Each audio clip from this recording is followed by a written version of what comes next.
I am Ferdinand Marcos, and I am the President of the Republic of the Philippines. I stand today on behalf of 110 million Filipinos. Meron pong mga senatorial candidates na nagpo-propose na mabalik po yung kapangyarihan ng NFA sa pagbili ng bigas po. Sana po. Meron na po bang proposal yung economic managers or economic team pagdating dun sa legislation para ma-implement yung proposal na?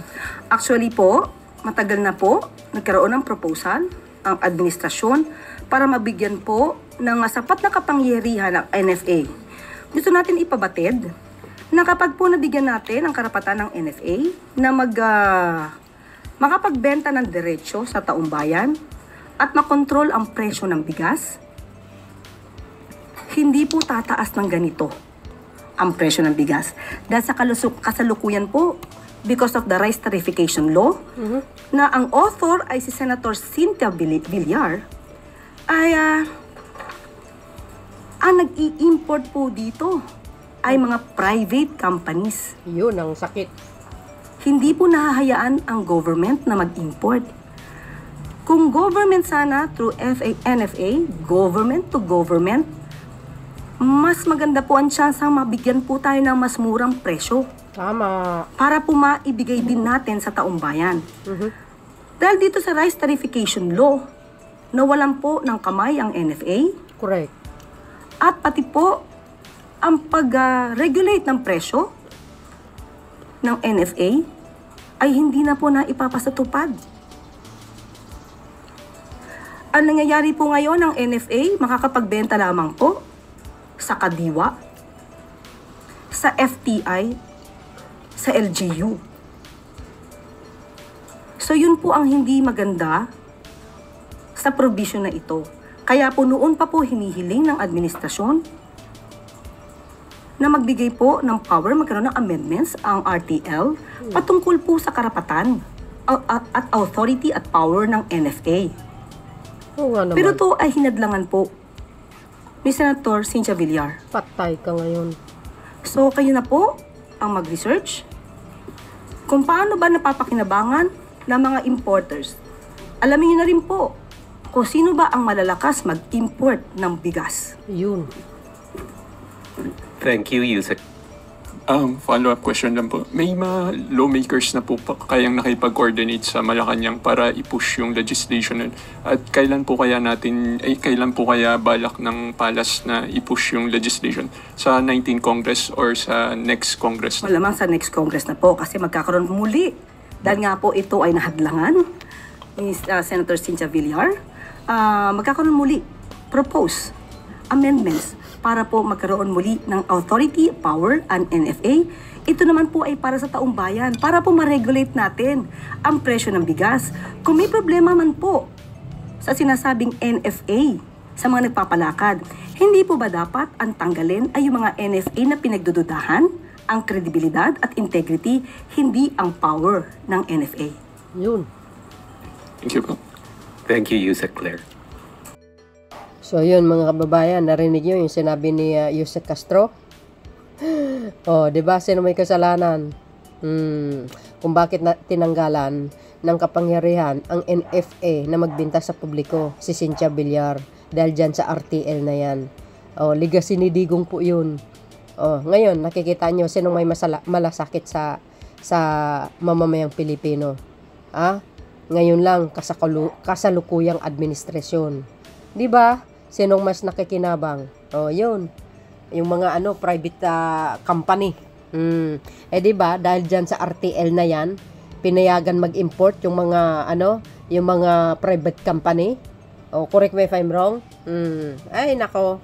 Kaya nagkandalit-silitsi nga ang nangyayari sa atin. Ang daming nangyari na hindi maganda sa panahon ni Digong. Hindi lang buko daw sa mga patayan. Maraming perang nawawala. Yan pala nga, doon sa isang video ko lang 90 billion ang nawala sa PCSO nung si Garmang nakaupo. Plus yung yung Parmali na yan.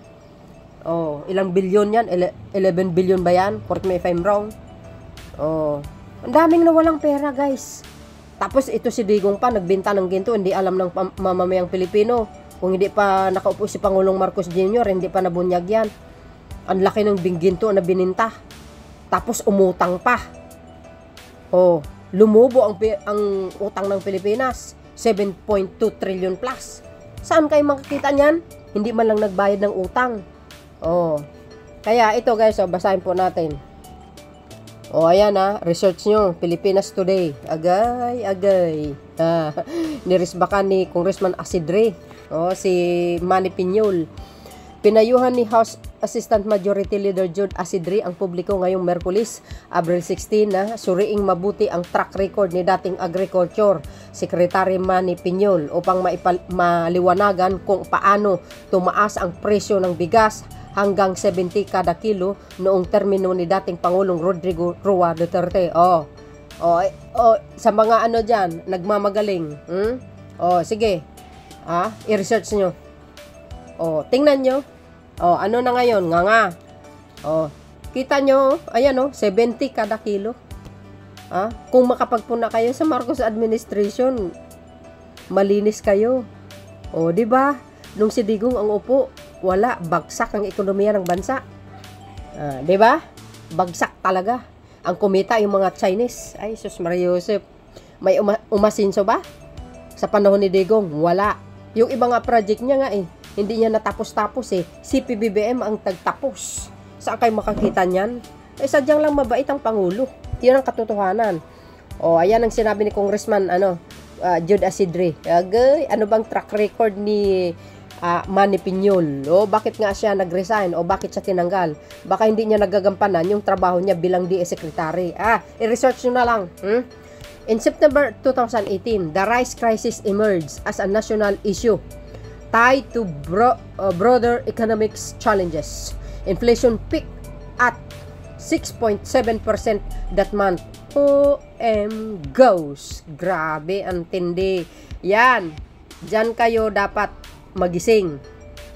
Pumili kayo ng tamang pangulo na uupo. Piliin nyo yung eksperto. Pagdating sa pamumuno tulad ni PBBM. Very well experienced kasi yan From congressman, vice gobernador, senador.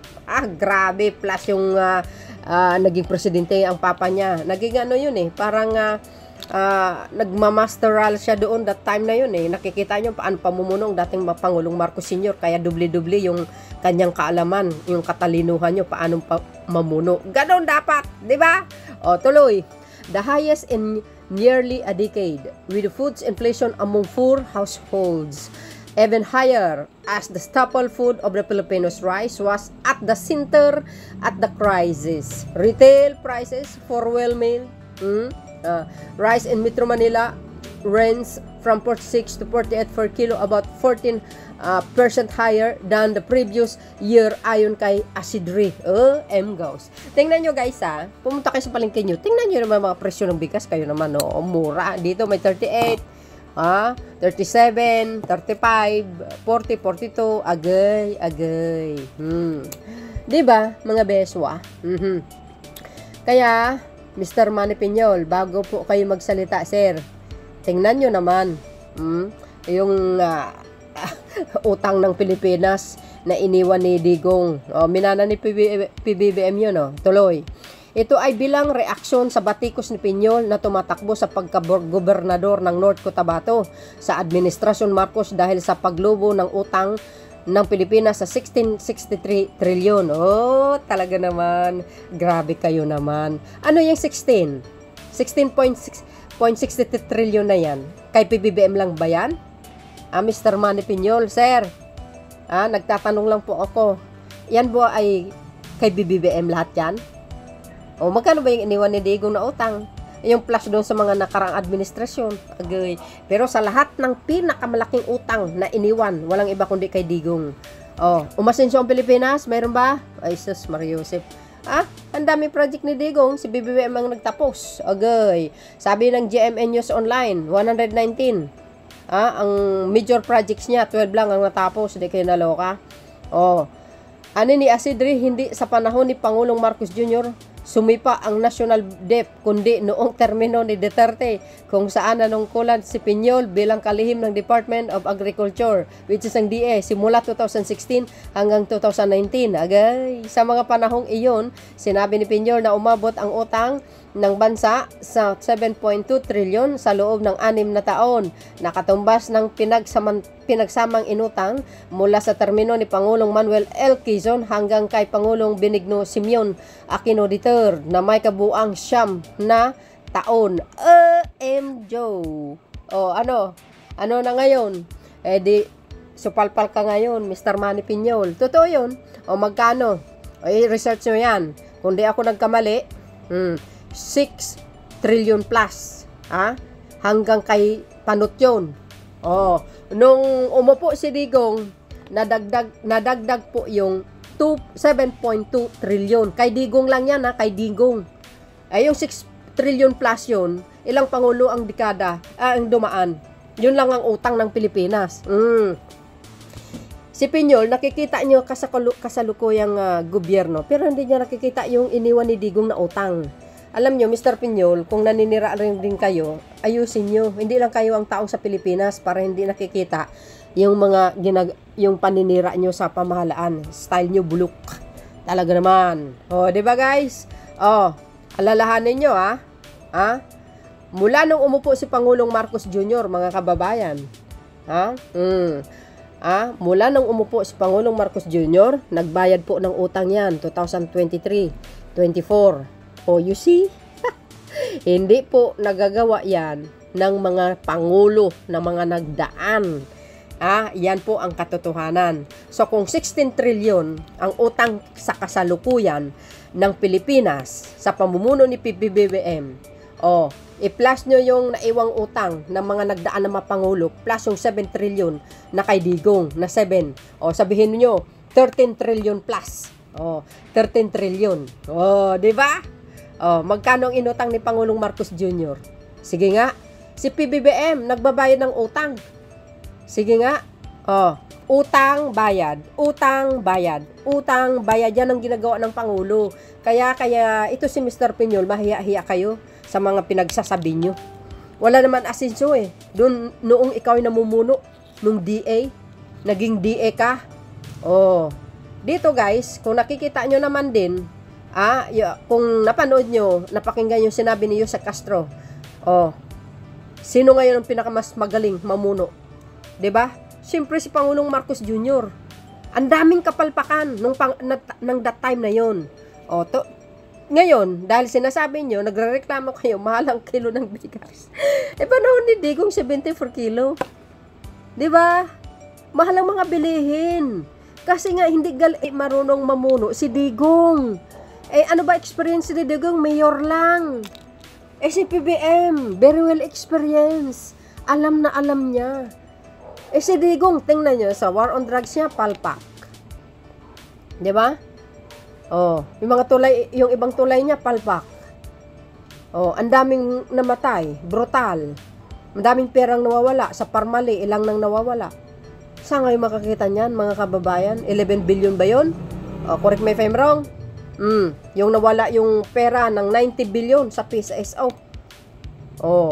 Hawak ni Garma yun. Tapos nagbinta pa siya ng ginto. Ang laki ng ginto na bininta niya. Plus, umutang pa siya. 7.2 trilyon. Nakita nyo ba umasinso ang bansa? Nasaan? Nasaan ang asinso? Bagsak nga ang ekonomiya ng bansa sa pamumuno niya. Wala man lang tulong na magsasaka natulungan ba magsasaka? Wala. Ang daming kabalbalan. Ngayon lang kung hindi pa si PBBM ang umupo, hindi natin na-discover yon sa mga nangyayari. Sa panahon ni Pangulong Marcos Jr., tingnan nyo yung mga magsasaka. Hanggang tainga yung saya nila. Dahil sobra-sobra tulong ng Pangulo. Kita nyo naman siguro yan, mga land title, mga libreng mga gamot. May ginawa ng Pangulo, Ginawa ng Pangulo para hindi na sila mahihirapan na mangutang sa 5-6 or sa kapitbahay. Ang ginawa ng Pangulo, anong ginawa niya? Allow na sila mangutang sa land bank. 60,000. Oh. Magkano tubo? 2% lang. Saan kayo makikita niyan? Hindi na gaano marami ang mga requirements.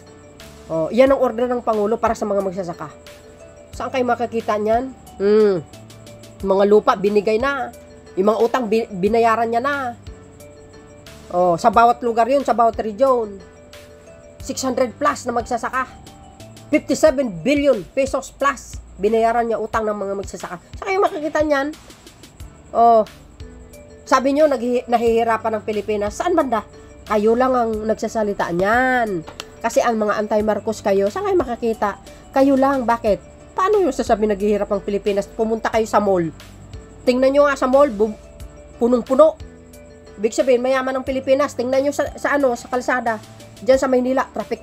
Bakit? Bawat Pilipino, mayroon na sasakyan. Saan kayo makakita niyan? Di ba? Bawat Pilipino may sasakyan na. Oh, see? Huwag kayo magreklamo ng magreklamo. Yung mga nagreklamo yan, kahit mayaman sila, oh, naninira lang yan. Naninira lang yan.